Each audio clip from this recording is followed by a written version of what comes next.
Hey friends, I just got back from my 2-week Philippine vacation and I'm very excited to make this video to share with you that if you are a legal permanent resident or a green card holder here in the US, that there's really nothing to worry about if you want to exit the country, because re-entering is very easy, fairly easy, way easier compared to my first entry here in the United States with my K1 visa. If you follow the immigration process and you did not commit any crime, then there's really nothing to worry about. But yes, I admit, because of the fear mongering happening around that time when I booked my flight to the Philippines, which was back in February, I got worried. Especially that my actual green card is expired and the extension was only on paper. It's not really an actual card. I got anxious, like, oh my god, am I gonna have any problems re-entering the country? But no, I did not have any hiccups, and in this video I'm gonna share with you my experience re-entering the country, the documents that I brought with me. And if you're also interested, later in this video, I'm also going to share my experience entering or re-entering the Philippines. For the benefit of our new viewers, I entered the United States for the first time back in December of 2019 on a K1 visa.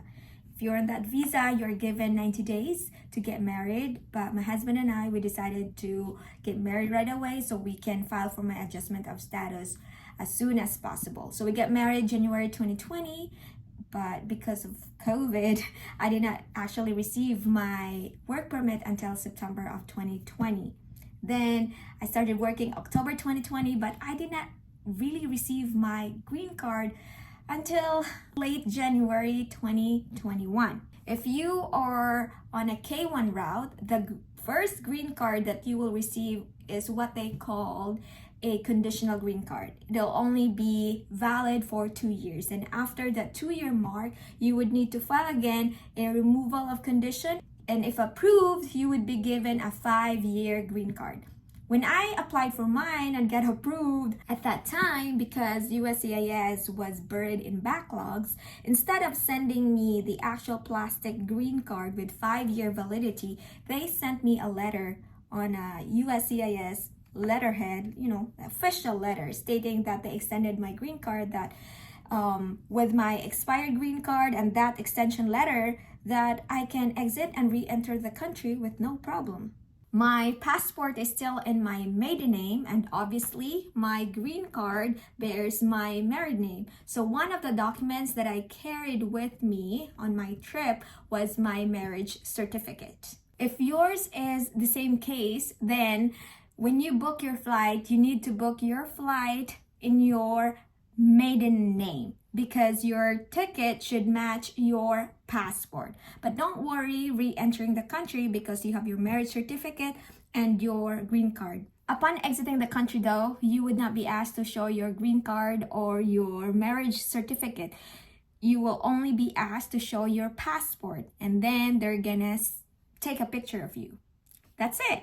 And you are now free to go to the boarding gates and leave the country. Now, re-entering the country. My port of entry was Seattle-Tacoma International Airport, and I was surprised that the process now is a little bit different from how I remembered it when I entered the country for the first time. After landing, you are now required to claim your luggages before going through the passport control. And I think this is not only for the Seattle-Tacoma International Airport port of entry. I think this is for all port of entries, because I think this has something to do with tariffs. To avoid the long queue in the passport control section, because that section tends to be congested most of the time, that you download the CBP MPC app. And this is also beneficial to those green card holders traveling with their husband and kids, because your family are American citizens. They're gonna be lining up in a different queue if you don't download the CBP MPC app.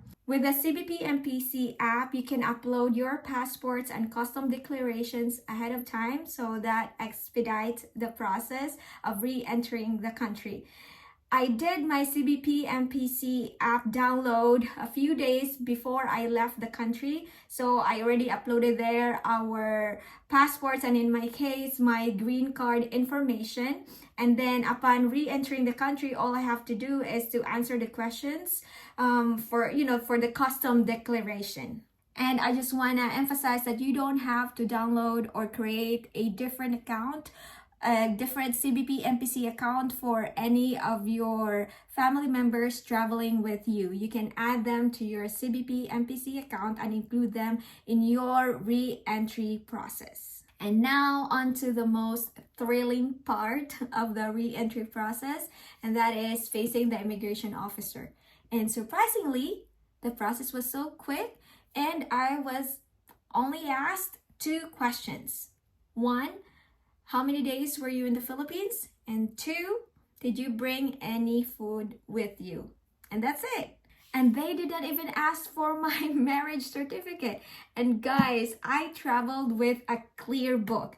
In it was my marriage certificate, the extension letter for my green card, our tickets printed out just in case they would ask, so that I'm not going to be scrambling on my phone, and then the birth certificate of my family, mine, my husband, and my kids. And I even carried a printed copy of our 2024 tax return. I came very prepared, guys. And well, at least, they say it's better to have it and not need it than needing it and not having it. That was my experience re-entering the United States, and now I'm gonna share with you my experience re-entering the Philippines. So, entering and exiting the Philippines, you are now required to download the eGov.ph app, and you do the registration ahead of time, and you will have to do your re-entry process within 72 hours of re-entering the Philippines,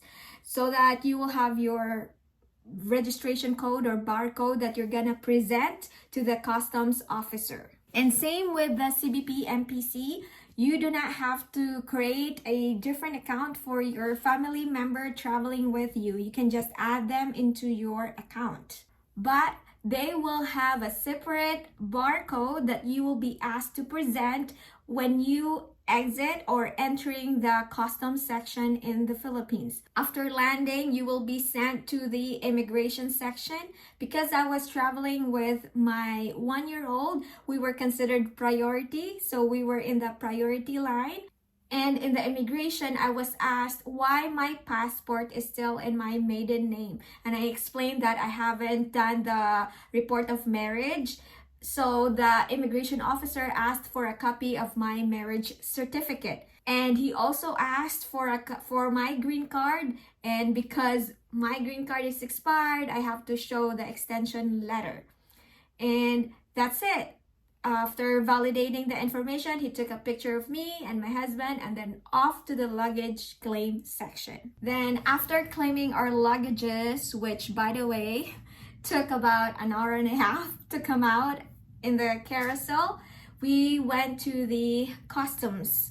And in the customs, I was asked for the barcode that I generated in the eGov.ph app, and I have to present 4 barcodes, mine, my husband, and for our 2 children. And now let's talk about the exit process in the Philippines. So if you're a green card holder like me, I suggest that you go first to the travel tax counter, get your clearance in there first. You don't have to pay the travel tax because you're a green card holder, but the airline needs the clearance from the travel tax department so they can release your boarding pass. That's like part of their control. The travel tax people will capture a picture using your phone, and with that picture you're gonna give it to the airline folks or the airline staff so that they will release your boarding pass. What happened with me, because I did not know that process, I thought that because I'm a green card holder, it's automatic that I can just go straight to the check-in and then they'll release my boarding pass right after the check-in process. But no, they withheld it until I give them my clearance from the travel tax department. And then before going through immigration, make sure that you have done your travel declaration in the eGovPH app. You can do the declaration process within 72 hours prior to your flight. And unlike entering the Philippines, this time exiting the Philippines, you do not have to show the barcode generated from the eGovPH app. The immigration officer will be able to view that once you've done the process. So when I go through the immigration process, I was only asked to present my green card and my marriage certificate for the reason that my green card is in my married name and my passport is in my maiden name. And that was it.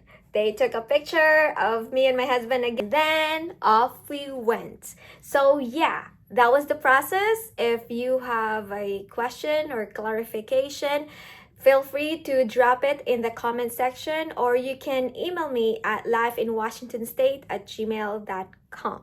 Thank you so much, everybody. I hope you find this video helpful, and I hope to see you again next time. Bye!